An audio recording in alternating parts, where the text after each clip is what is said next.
Hello, World of Tank Blitzers, and hopefully a few future mom rads. I'm Littlefinger today doing another full tank review, this time on the PZ Sfl IVc, which you can see here in the garage. This is a Tier 5 German TD, and as you can see, looking down upon it, we have very little protection armor in this tank.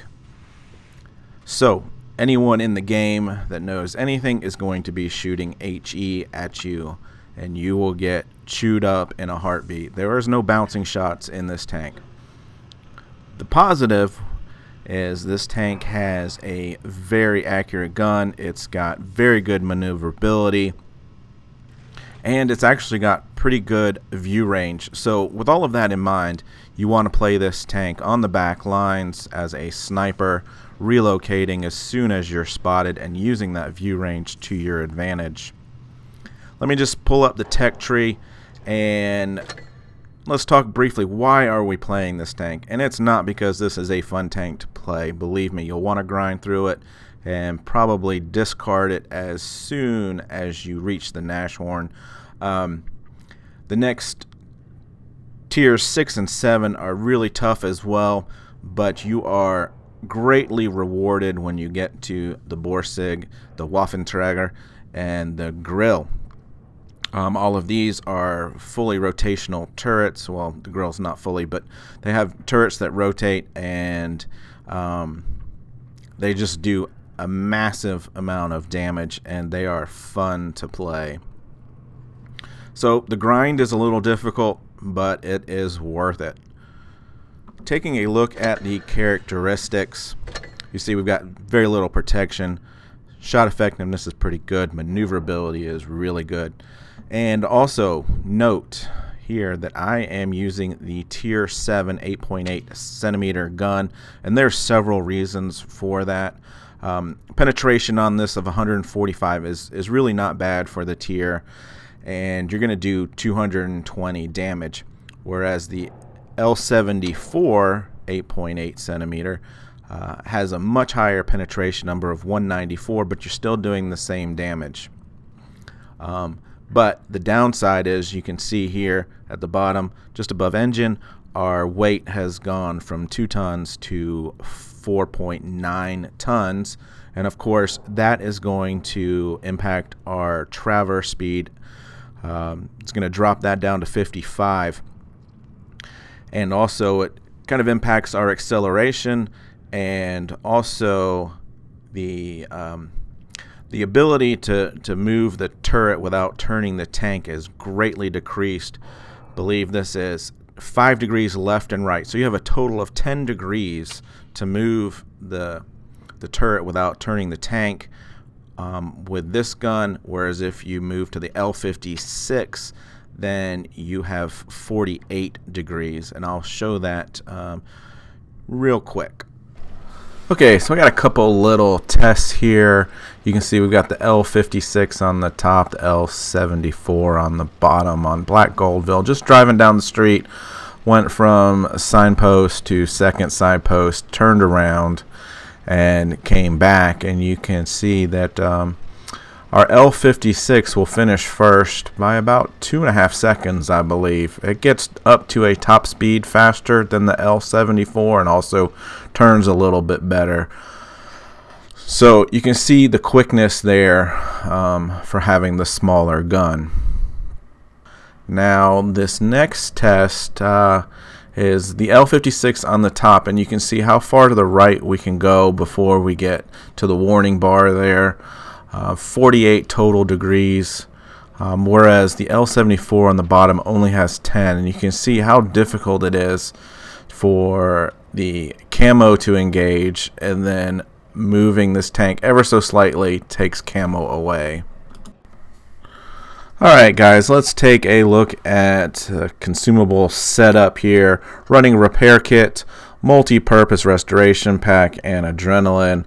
Provisions, running chocolate, protective kit, and improved fuel. Ammunition, 40 rounds AP, 10 rounds of APCR, which of course you can purchase using either gold or credits. My recommendation is obviously for credits. And then 10 rounds of HE. You can see there, 33 to 55 is our average pen on the HE, doing just over 200 damage.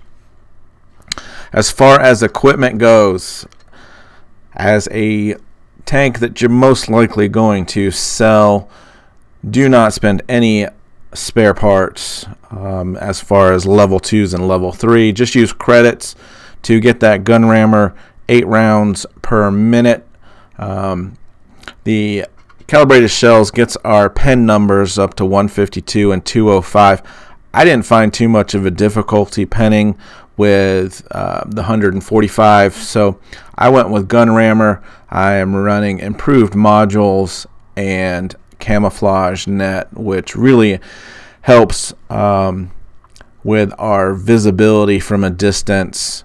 We're concealed a lot better when stationary, which is why the L56 gun is so much better.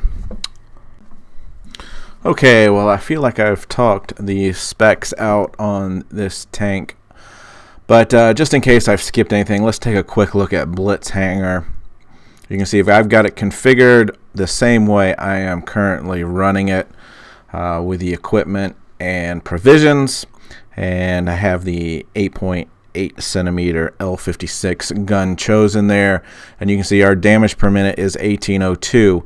If we were to run the L74 gun, our damage per minute goes up to 1960, and our penetration there becomes the best in class.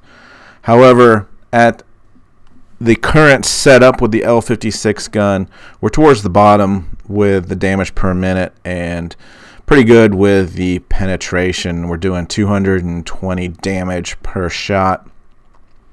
Shell velocity on this gun is a little bit low, and we do have some penetration loss over distance, which you can see the difference there between the L74 and the L56. Rate of fire 8.19 versus 8.9, which is the difference in our DPM. Aim time 1.72 seconds, dispersion 0.317. All pretty good numbers. You can see we're 3 out of 9. Dispersion on moving is not bad. Gun depression, I don't think I talked about. We have -5 degrees gun depression, which makes this tank difficult to play. So you can't play it on hills, really. I've got to find some elevated flat surfaces. We got 45 degrees elevation, which is ridiculously good. Again, aiming arc 24 left, 24 right gives us that 48 degrees, versus if we switch over, there's our 10 degrees aiming arc left and right. Turret traverse speed 31. You can see here is our speed moving forward, 60 kilometers per hour. Backwards is 20. Terrain resistance is effective power over weight ratio. All of these are very good. You see lots of green here. So handling is not an issue with this tank. The gun is really good. It's the fact that you have no armor that makes this a difficult tank to play. So let's take a look at some gameplay. Okay, first game, Black Goldville, bottom tier. Had a string of some really bad teams, so got a little frustrated with that and went a little snarky on everyone there, telling everyone to split up, because that's what everyone's been doing all weekend. So anyway, with this tank, you will want to stay on the outside of the maps. You will want to use soft cover like these bushes as much as possible. Hard cover is certainly better for when you get spotted and can quickly get to cover. Now, I noticed that their team has gone into town, and so we're going to get up on this ridge line here, and they are at about 300 meters away, which is a nice safe distance. Keep in mind that anything in the 210 to 250 range is about where tier 5 tanks are. So anything more than that, you should be safe. And you saw as soon as that light bulb went off, I backed down the hill and relocated. Used this tank's really good mobility. There's a little bit of issue there with the gun depression. Moved down. I'm spotted, so backing around to safety. And let's see if this KV, yep, see we can penetrate that KV from the front, very little angle. And again, just using that hard cover to stay protected. Trouble with that 5 degrees of gun depression, and he gets taken out. So T-34 now has pushed around the corner, so I'll go help support him. Duff that shot into the ground. That's just bad. And obviously we're spotted because that tank is there, but I'm still thinking it's safe. And we're sitting in this bush. 476 hit points in one shot. I'm sure that was the SU.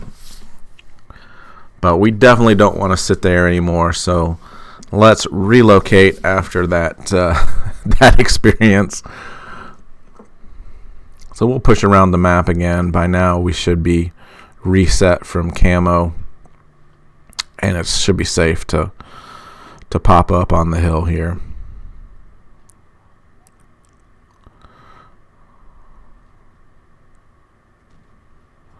Missing a couple shots there.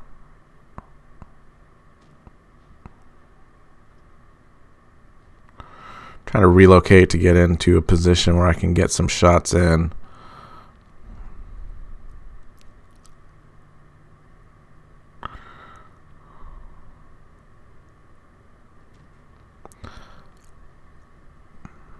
Those are some quick aim shots, so I'm not surprised that those missed. And again, I'm not in a position where I'm being effective, so let's use our speed. Let's relocate and find somewhere where we can get some shots in.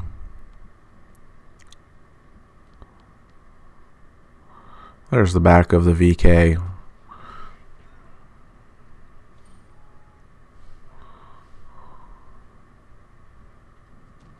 And we get the kill. We're going to relocate again. There's 2 tanks left. And it is now 3-on-1. I am obviously a one shot at this point in time. That ARL.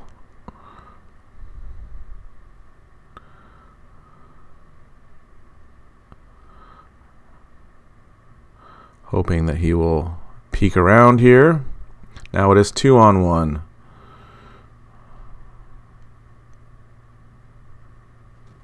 We get that shot nicely into his tracks and we just back up. Now I am waiting to see what my teammate's going to do. And just waiting here, ready to go at the same time. And he's a little bit too aggressive, and he is killed. Now this ARL's on a reload. Hopefully we can get here in time, and sure enough, finish him off for kill number 3.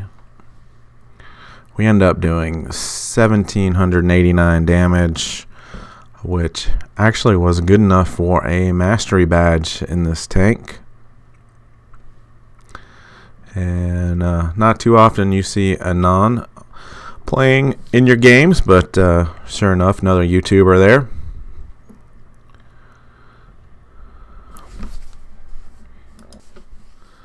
Alright, next game here, Desert Sands again, bottom tier. And you will start to pick up on my play habits, excuse me, with this tank, which are follow the mediums, stay on the outside of the map, and try to stay undetected as long as possible. So our guys have spotted 4 or 5 tanks over there now. and they're all staying low. None of them are sitting on the hills, so I am not being effective at this spot. So took a quick look to the right just to make sure no one was coming that way, and then I'm going to head off left and stay on the outside ridgeline. This allows me to use the hill here. If I am spotted, if I am in trouble, I can back down the hill to safety. So PZ4, get a shot in, back off the hill. His engine is dead, so he's not going anywhere. We finish him off. So now we've got ourselves into a position where we can be somewhat useful here. SU 100Y, 300 meters away. And he turns right at the right time to deflect that shot. But he's a big tank, and he is still above the ridgeline there. So we can use the nice accuracy on this gun. And you can see we're dropping over 200 a shot. 212 there. So we've taken some considerable hit points from him. Team finishes them off. It's been a good team. T150 is floundering in town. Not sure what he's been doing all game. Had considered going left, but decided I'll go right. And as I'm thinking about going up to the T150, the AMX spots up. So I decide I'm going to go try to chase him, which not necessarily the best idea here. He'll drop off, and I'll just throw in a speculative shot. And not going to pursue that chase any further. Obviously, he's faster than I am, even with my 60 kilometers per hour. So we'll go help out on the T150. Going to open the ammo bar just in case I need some APCR tier 6 heavy. But he's turned sideways, and we'll get that last shot in for kill number 2. There's the AMX. He's shown back up on the other side and gives me just a little bit of a window there to shoot through the train, but we miss. Now obviously he's on the run.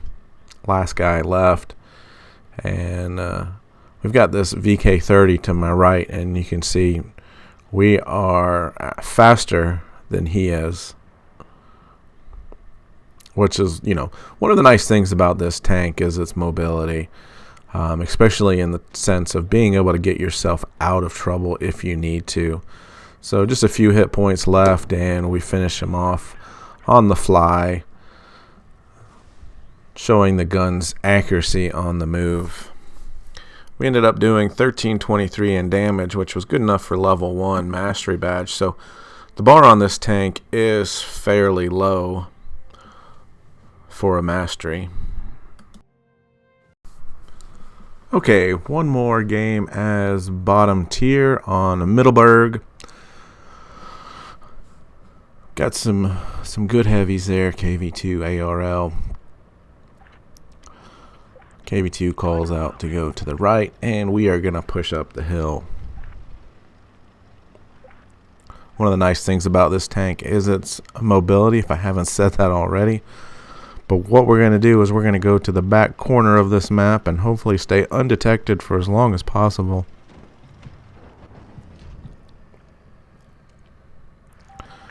So these guys are somewhere in the neighborhood of 300 meters away, 250. Should be a pretty safe distance. We missed that first shot.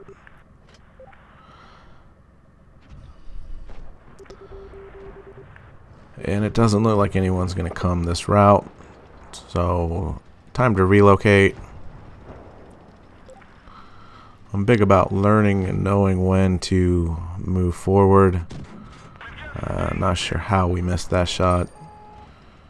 Didn't penetrate.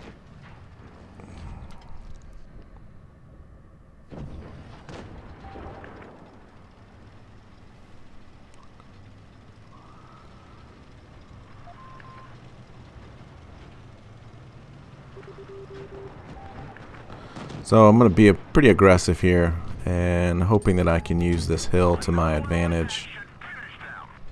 We'll back around here and try to get around. We are going to take a shot from the T-37, but we can shoot him in the top, no problem.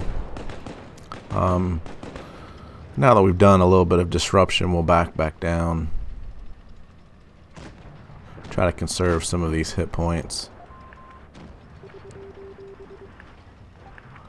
Trying to keep some people off of the KV2 here. Obviously, we want a gun we want to keep in the game, but it's pretty difficult going uphill with this horrible gun depression. KV gets taken out before I can shoot him. We've got the VK there.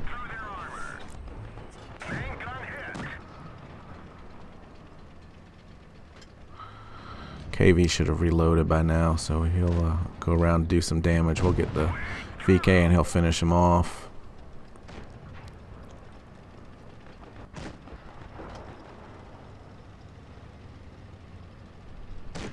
So 3 guys left, just keeping an eye on their location and trying to keep myself in a position where I can pull forward, take a shot, and then back to safety.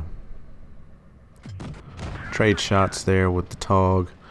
And now I'm down to 28 hit points, so just going to be real cautious here at this point in time.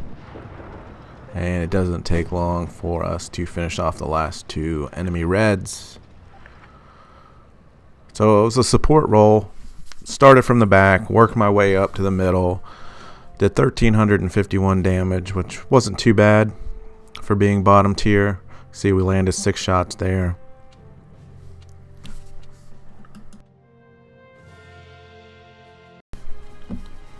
Okay, this game is Castilla, and we are top tier. Call is right. I'm fine with that, with this makeup. Got some good lights and mediums here, so what I'm going to do is stick to the plan with this toaster. Get to the outside of the map, find a nice spot, preferably behind some cover. We can make our own cover here. Anko is spotted, and we get the first shot in.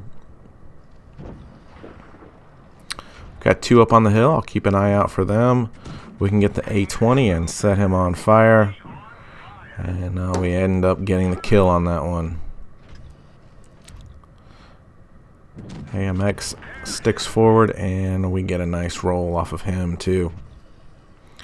So we've already got 1 tank down. AMX is a 1-shot, and there's a Chaffee there. Get a nice shot over the building.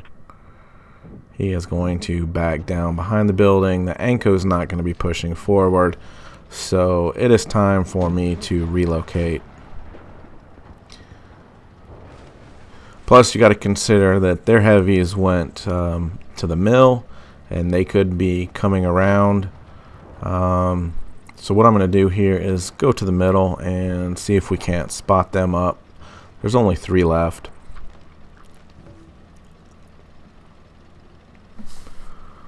So we'll use the tank's good view range and crest over the hill to the mill here. And sure enough, there's our DW. He is just out of reach. He's come up enough for us to shoot him. And T1, we're in trouble with the T1 pushing on us. So we take 2 shots there. We're down to 240 hit points.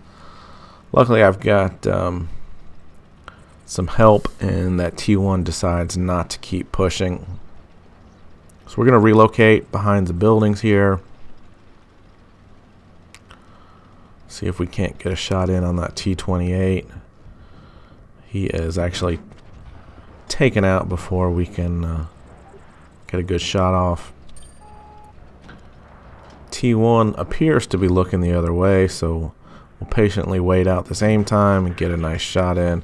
Dropping adrenaline here, hoping I can get one more shot in and get a track shot. And there's the HE roll into me for 211, and he is finished before we can reload and fire.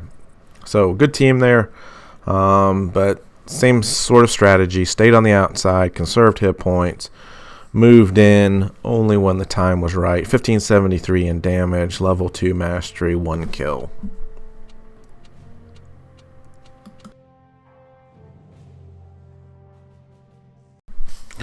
All right, next game here on Dead Rail as top tier.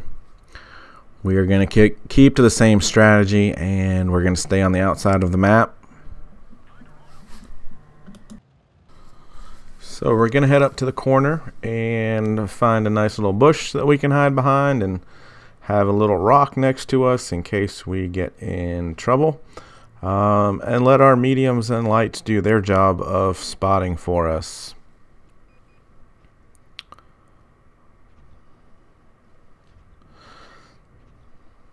So we've got some action going on in front of us, but their team is being a little bit cautious. They're not coming over the hill, so I'm not being productive here.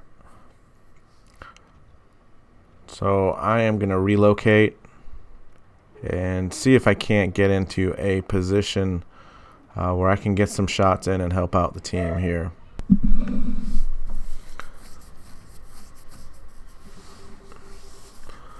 So here comes the Stug. He stops, and just as I'm shooting, and I missed that shot right in front of him.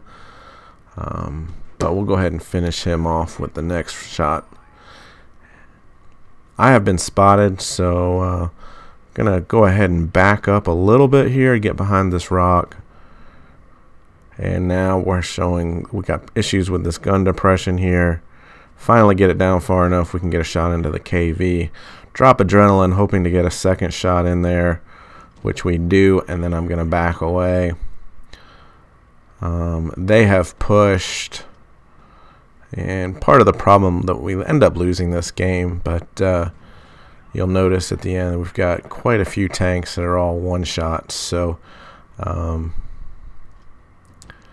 take a shot there from the KV, and the T1. So I'm going to drop down the hill here, and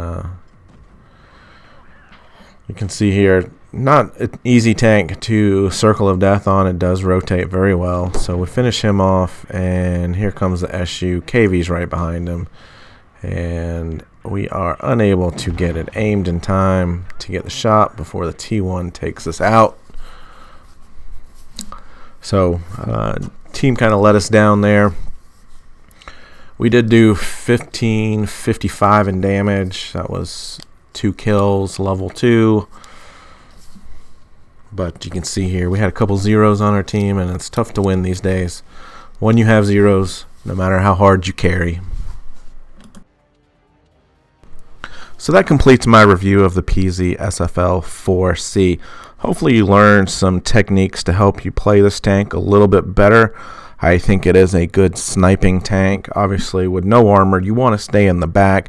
Don't get spotted until you absolutely have to. If you do get spotted, use that speed and mobility on this tank to relocate, reset camo, and keep dishing out the damage.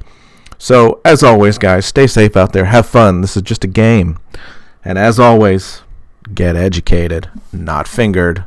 Littlefinger out.